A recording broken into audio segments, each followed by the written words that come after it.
Chers frères et sœurs, la dernière fois nous avions parlé de ce verset dans lequel Allah Azza wa Jal donne quelques éléments très succincts sur l'abeille, cette créature qu'Allah Azza wa Jal a créée, cette créature qui a donné l'exemple au niveau de l'organisation par laquelle elle vit et à travers laquelle elle vit, et sur la rentabilité qui est la sienne envers toute l'humanité. Et nous sommes arrivés à un moment où on parlait justement de certains choix, de certains verbes qu'Allah Azza wa Jal a utilisés dans le verset concernant cette créature, cet insecte, lorsqu'Allah Azza wa Jal a dit وَأَوْحَى رَبُّكَ إِلَى النَّحْلِ أَنِ اتَّخِذِي مِنَ الْجِبَالِ بُيُوتًا وَمِنَ الشَّجَرِ وَمِمَّا يَعْرِشُونَ ثُمَّ كُلِي مِنْ كُلِّ الثَّمَرَاتِ فَاسْلُكِي سُبُلَ رَبِّكِ ذُلُلًا. Allah Azza wa Jal ici, il a parlé de l'abeille d'une manière générale. Il a utilisé le terme an-nahl, qui est un terme masculin en lui-même, mais qui fait référence à un genre. Mais lorsqu'il a commencé à rentrer dans les détails, là, il s'est adressé à nahla, au singulier et au féminin. Et c'est pour cela qu'il a dit anittakhidhi, fakuli, wasluki, donc thumma kuli, fasluki. Il a utilisé toujours des verbes à l'impératif à l'endroit d'une abeille féminine. Bien entendu, dans les traductions que vous avez du sens du Coran, vous allez trouver l'utilisation d'un pluriel. Prenez des demeures dans les montagnes, dans les arbres et dans les treillages. Mais ce n'est pas une bonne traduction. Parce que d'abord c'est que Allah il parle au singulier. Il n'a pas parlé au pluriel. Et deuxièmement, il a utilisé le féminin, il n'a pas utilisé le masculin. Chose qu'on ne trouve pas malheureusement dans la conjugaison française. Donc pour distinguer entre un mâle et une femelle, lorsqu'il s'agit de s'adresser à quelqu'un à la deuxième personne du singulier ou bien à la deuxième personne du pluriel, en langue française, on ne peut pas faire la distinction. En revanche, dans ce verset, Allah Azza wa Jal s'adresse à l'abeille dans sa dimension individuelle. Et il utilise un impératif féminin. Et ceci prouve qu'Allah Azza wa Jal est en train de s'adresser à celle qui s'active, à celle qui construit, et dans la ruche, il n'y a que les femelles ouvrières qui construisent les demeures, qui construisent la ruche. Et on verra dans les détails le rôle de ces ouvrières. En revanche, le mâle ne joue absolument pas ce rôle-là. Et donc à partir de là, on comprend que déjà il y a 14 siècles, Allah Azza wa Jal attire notre attention sur ce petit détail. Bien entendu, ce détail-là, le prophète sallallahu alayhi wa sallam ne l'a pas détaillé avec des explications scientifiques, ou le Coran n'est pas rentré dans des explications scientifiques, parce que même à l'époque du prophète sallallahu alayhi wa sallam, ce détail ne va pas interpeller les gens. Et quand bien même il les aurait interpellés, ils vont dire, et il dit n'importe quoi, parce que comment on peut distinguer entre un mâle et une femelle à l'échelle d'un insecte? Certains, pour rétorquer sur cette vérité-là, ils disent que non, le Coran a parlé d'un nom de gendre qui est masculin, mais qui peut être cité au féminin. Et c'est pour cela qu'Allah Azza wa Jalla a utilisé le verbe au féminin lorsqu'il s'adressait à l'abeille. À supposer qu'ils disent vrai, pourquoi dans le Coran, lorsqu'on voit les insectes qui ont été mentionnés par Allah Azza wa Jalla, il y a des insectes qui ont été mentionnés au féminin, mais il y a un insecte en particulier qui a été cité au masculin.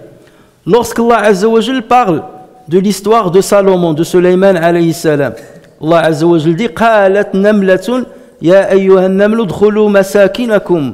Une fourmi a dit, ô communauté des fourmis, entrez dans vos demeures pour que vous ne soyez pas écrasés par Salomon et son armée sans qu'ils ne s'en rendent compte. Il aurait pu dire qala namlun, et d'autant plus que nous savons, même aujourd'hui avec les données scientifiques, qu'il y a des fourmis soldats. Donc il peut parler au pluriel. Mais Allah Azza wa Jalla ici, il a parlé au singulier, mais au féminin.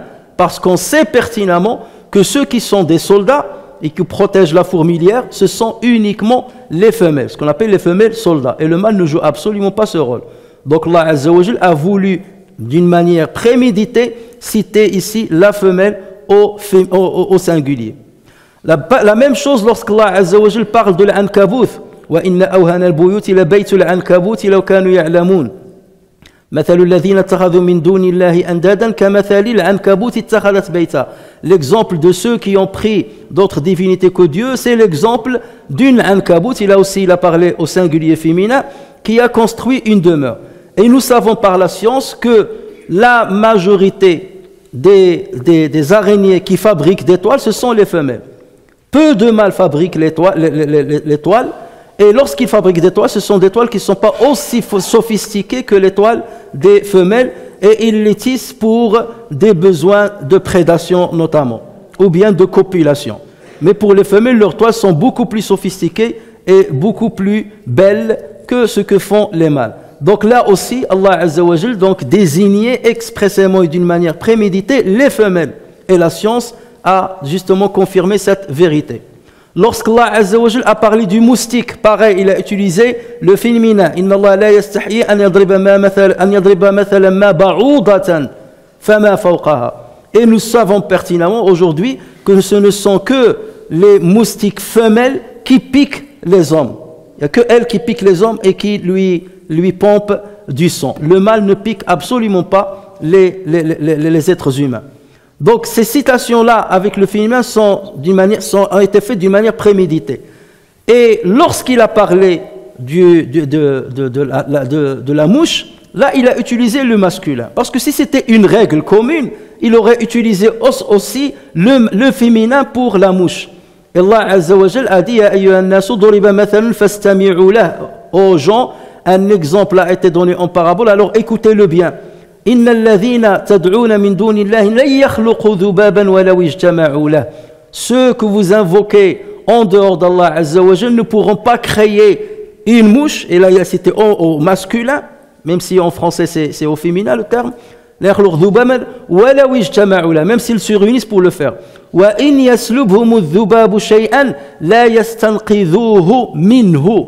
Et ce minhu là montre qu'il ne parle pas au pluriel, qu'il parle au singulier. Minhu, il n'a pas dit minhum. Et ceci montre qu'il s'adresse bien entendu ici, ou bien qu'il parle de la mouche mâle.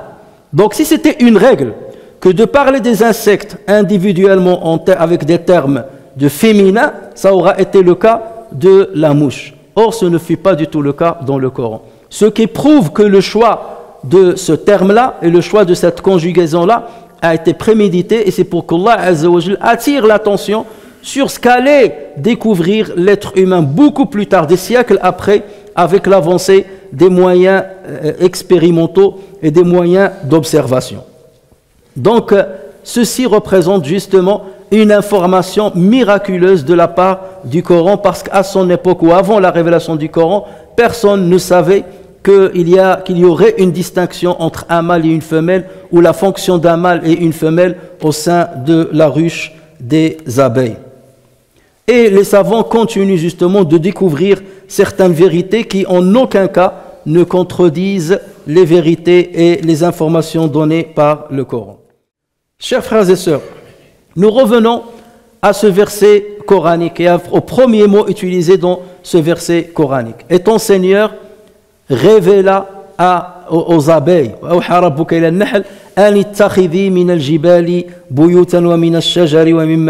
prenez des demeures. Alors ici bien entendu la traduction elle est au pluriel, mais normalement prends, il s'adresse à la femelle des abeilles. Prends des demeures dans les montagnes, dans les arbres et dans les treillages, ou bien ce que fabriquent les êtres humains. Ici Allah Azza wa Jal parle des endroits qui sont choisis par les abeilles afin de construire leur ruche, afin de construire leur demeure. Et bien entendu, ils choisissent les endroits les plus sécurisés, qu'il s'agisse dans des montagnes, des falaises, ou bien dans les troncs des arbres creux, ou bien l'homme a pu justement mettre en place un treillage bien spécifique pour accueillir et pour dompter cet insecte afin de cultiver le miel. Ce qu'il faut savoir, c'est que cette construction en elle-même, c'est une construction d'une complexité et d'une harmonie extraordinaire, qui ne peut aucunement être le fruit d'un simple hasard, même après plusieurs millions, voire des milliards d'années. Comme vous le savez ou vous ne le savez peut-être pas, c'est que la ruche de l'abeille est constituée et fabriquée par des alvéoles. Donc il y a la ruche qui est constituée par plusieurs alvéoles qui ont une forme hexagonale. Hexagonale, pas octogonale plus ou moins, mais c'est hexagonal d'une manière très précise. Et qui ont un diamètre qui se rapproche presque le même et une profondeur pratiquement la même. Chaque alvéole ressemble aux autres alvéoles de la ruche, au niveau du diamètre, au niveau de la profondeur. Lorsque l'abeille construit justement cette construction, parce que si Allah Azza wa Jal parle de la construction, c'est qu'il y a des éléments extraordinaires dans cette création. Lorsque l'abeille construit cette ruche, elle la badigeonne avec un produit qui permet de l'aseptiser. Et ce produit-là, qu'on appelle la propolis, c'est un produit que l'abeille va ramener des écorces de certains arbres ou bien de certaines fleurs qui sont sécrétées par certains arbres notamment, et donc il le ramène pour aseptiser toute la ruche, tous les murs de la ruche.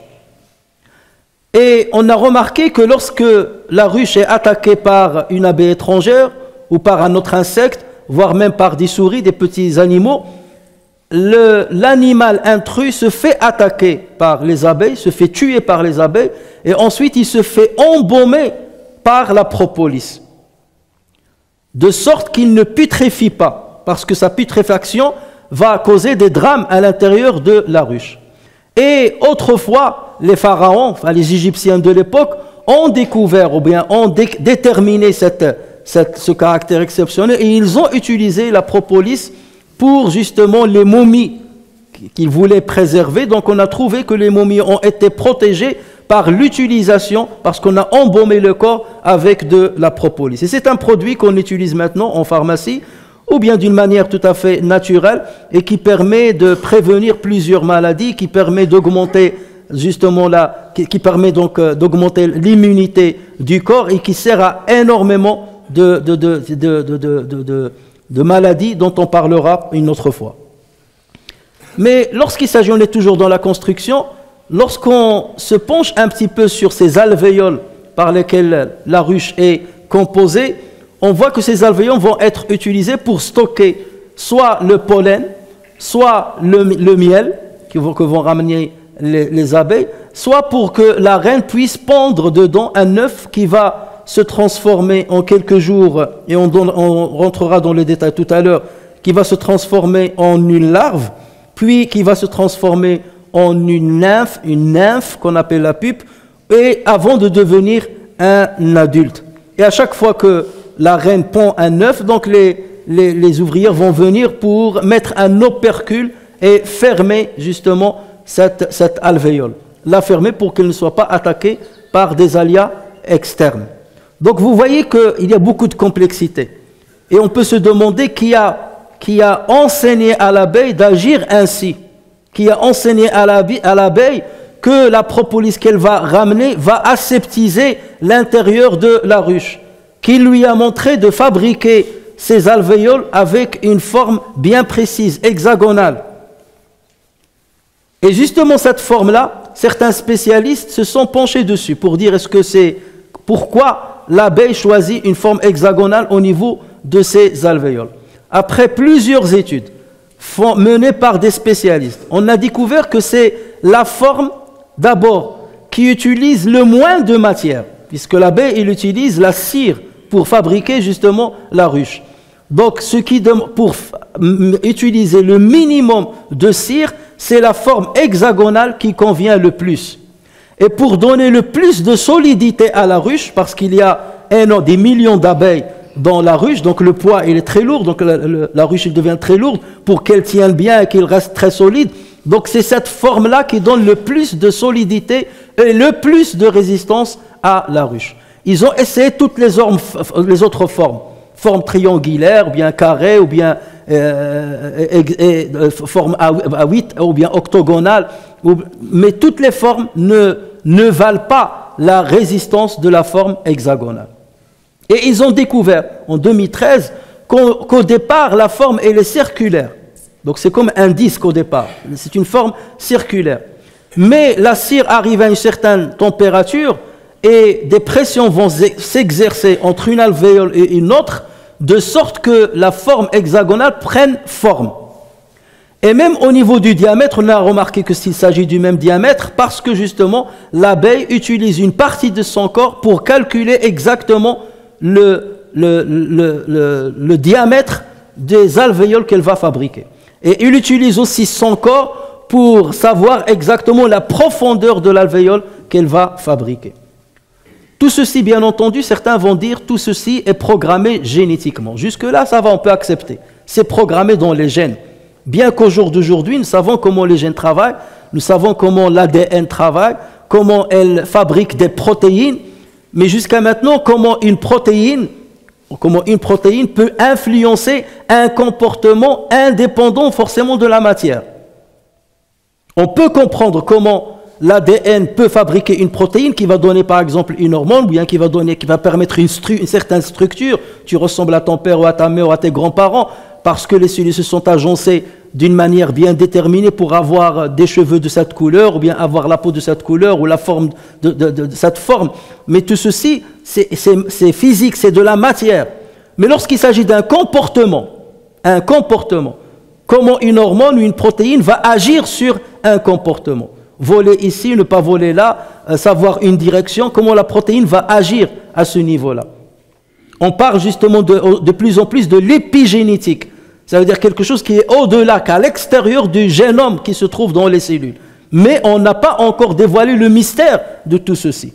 Et c'est pour cela qu'aujourd'hui, lorsqu'on parle de certaines choses qui sont subjectives, qui ne sont pas palpables, comme le comportement, c'est très difficile de venir prouver ça avec uniquement le travail de l'ADN, le travail des gènes, les gènes récessifs, les gènes dominants, et ainsi de suite. Donc il y a énormément de détails qu'on ignore jusqu'à aujourd'hui.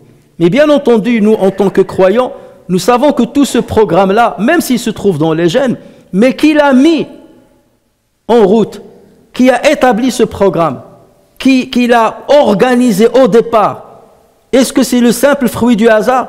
Par hasard, des abeilles, ils travaillaient, ils construisaient, sur un continent, ils ont fabriqué donc des alvéoles avec 6 côtés, et pourquoi dans un autre continent, ils ne l'ont pas fabriqué à 5 côtés, ou à 4 côtés, ou à 20 côtés? Pourquoi ces 6 côtés partout dans le monde? Là où tu vas, c'est toujours la même fabrication, avec les mêmes dimensions, avec le même matériel. C'est là où il faut se poser justement des questions. Est-ce que tout ceci, c'est le simple hasard? Et je vous avais parlé de certaines expériences qui ont été menées sur 70 000 colonies de bactéries, de Escherichia coli, 70 000 colonies, ce qui équivaut à des millions, des centaines de millions d'années chez l'être humain. Et on a vu seulement un petit changement, qui est celui de fabriquer, c'est-à-dire cette bactérie a réussi à fabriquer une enzyme qu'elle n'avait pas au départ, une enzyme pour pouvoir métaboliser l'acide citrique, si ma mémoire est bonne. Ce qui est équivalent à des millions d'années pour un seul comportement qui va apparaître, un nouveau comportement qui va apparaître, ou un nouveau effet, ou une nouvelle substance qui va apparaître. Mais lorsqu'il s'agit d'une telle complexité dans la structure, dans le travail, comme on va le voir, comment tous ces hasards se sont cumulés et combien il fallait de milliards d'années pour que l'on puisse arriver à cette organisation par le simple fruit du hasard et la simple sélection naturelle. On peut à la limite accepter qu'il y ait une adaptabilité de certaines espèces par rapport au climat. Ça, c'est compréhensible. Mais même l'adaptabilité, qui la permet? Qui a donné l'autorisation pour qu'un animal ou un être puisse s'adapter par rapport à son environnement, si ce n'est Allah Azza wa Jal. Et on voit qu'il y a des animaux qui passent par différentes formes dans leur petite vie. Prenez la grenouille, c'est un animal qui va commencer par être aquatique, dans l'eau, dans un œuf. Il va devenir un tétard qui respire avec des branches, comme un poisson. Et après, il va sortir à l'extérieur et il va respirer avec ce qui ressemble le plus à un poumon d'un mammifère. Voici cette évolution en peu de temps. On n'avait pas besoin de milliards d'années pour avoir cette transformation-là, ou bien ce passage d'une étape à une autre. Mais il réside dans un même animal depuis le début. C'est qu'il a été programmé ainsi, pour qu'il soit aquatique, et ensuite, donc, qu'il soit terrestre, ou bien qu'il soit donc entre les deux. Donc, Allah Azza wa Jal a créé cette diversité qu'on retrouve. Et on n'a pas un cas de figure qui disparaît pour le remplacer par quelque chose qui est... On a même des marsupiaux qui sont à des années-lumière des mammifères, sont très différents des mammifères. Et je peux vous ramener certaines espèces où un marsupiau ressemble comme exactement, le loup marsupiau ressemble exactement au loup gris. Et pourtant, ils appartiennent à deux ordres complètement différents. Et on considère que les marsupiaux sont des êtres inférieurs aux mammifères. Alors qu'ils se ressemblent exactement, mais chacun est adapté à son environnement. Donc, c'est pour cela que lorsqu'on parle de certains éléments scientifiques, il faut vraiment faire attention de ce qu'on dit. Allah Azza wa Jal dit, telle est l'œuvre d'Allah qui a tout façonné à la perfection. Qui a tout façonné à la perfection? Et là, on ne parle pas que de l'abeille, on parle de tous les animaux que Dieu a créés, on parle du cosmos, en allant de l'infiniment petit à l'infiniment grand. Et regardez comment l'harmonie se trouve dans cette création-là.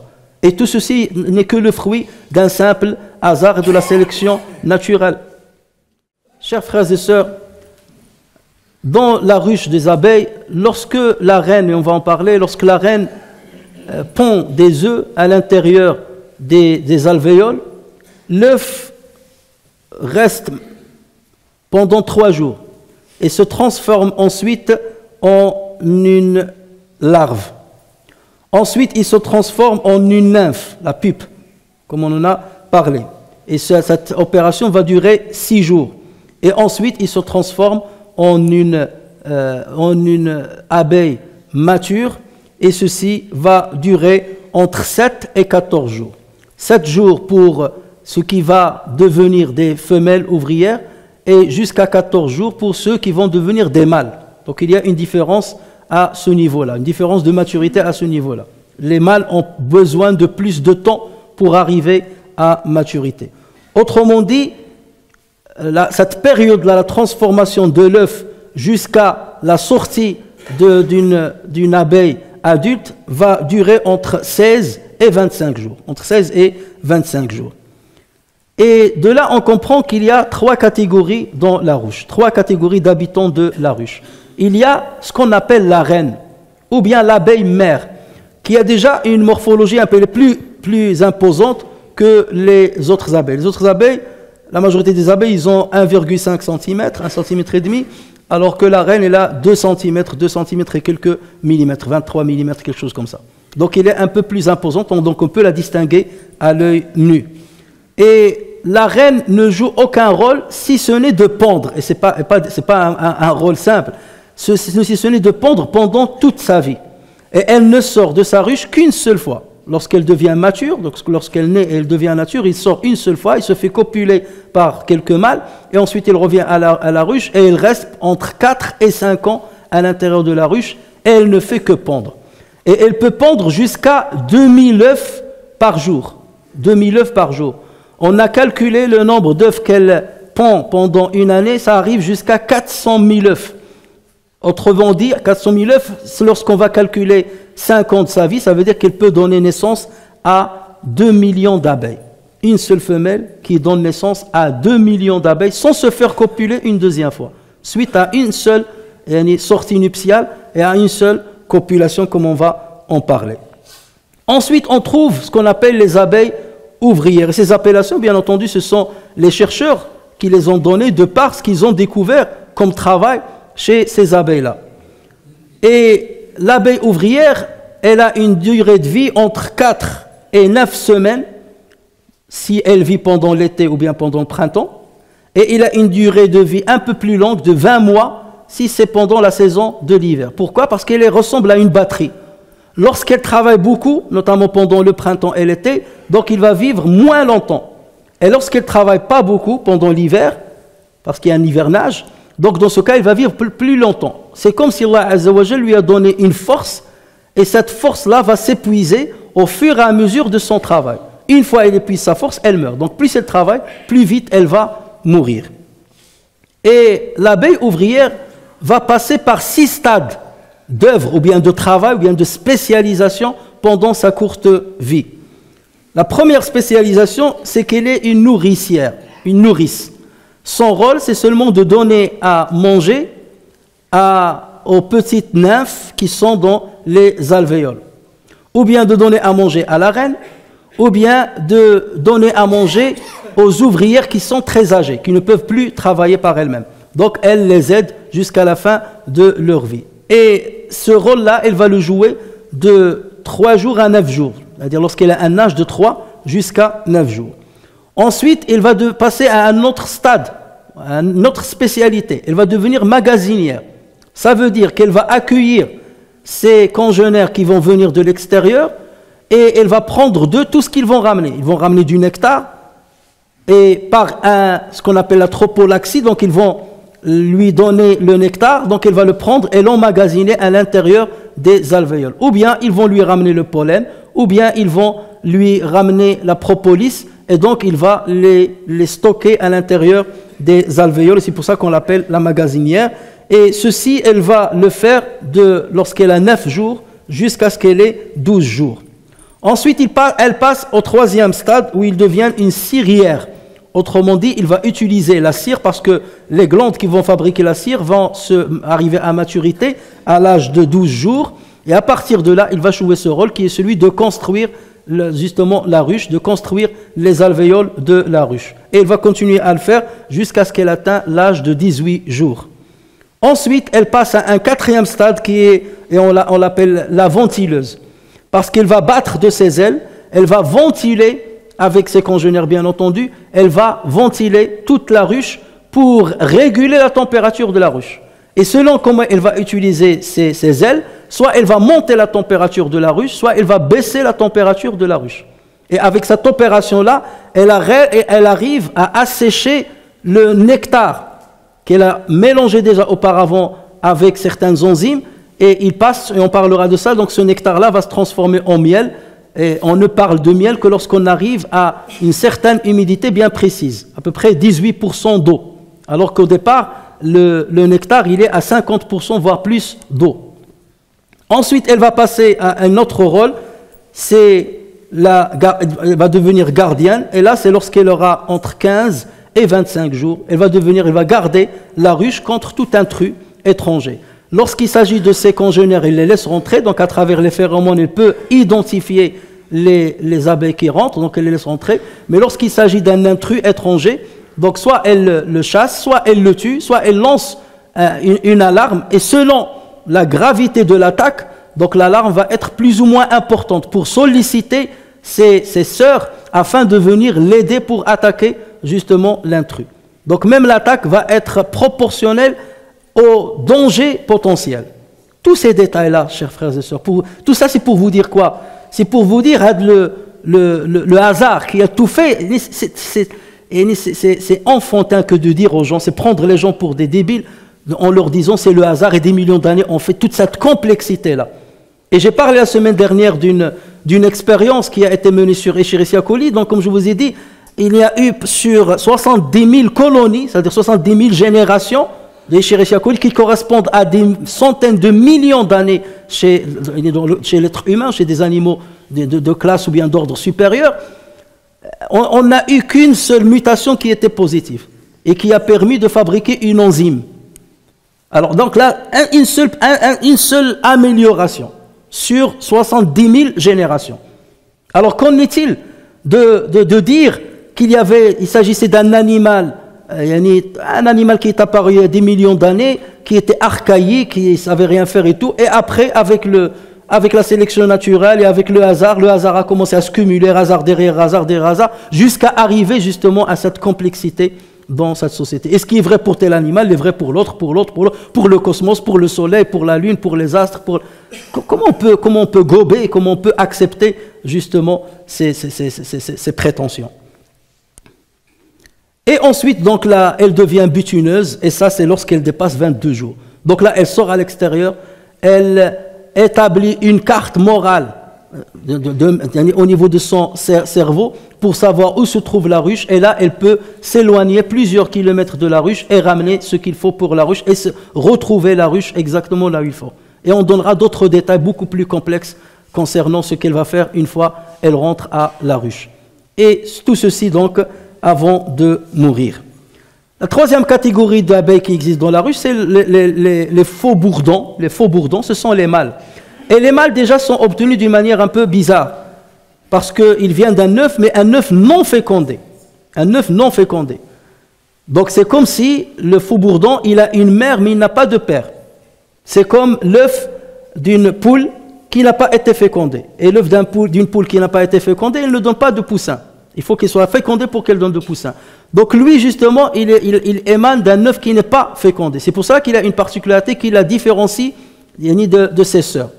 Et il ne joue aucun rôle de tous les rôles qu'on a cités chez les femelles. Son simple rôle, c'est d'attendre le moment propice pour qu'il suive la reine dans ce qu'on appelle le vol nuptial, donc à l'extérieur de la ruche. Lorsque une reine qui vient de naître va sortir à l'extérieur, donc elle va monter dans le ciel entre 10 et 40 mètres vers le haut, et tous les mâles vont la suivre. Donc c'est ça leur rôle. Tous les mâles vont la suivre pour la féconder.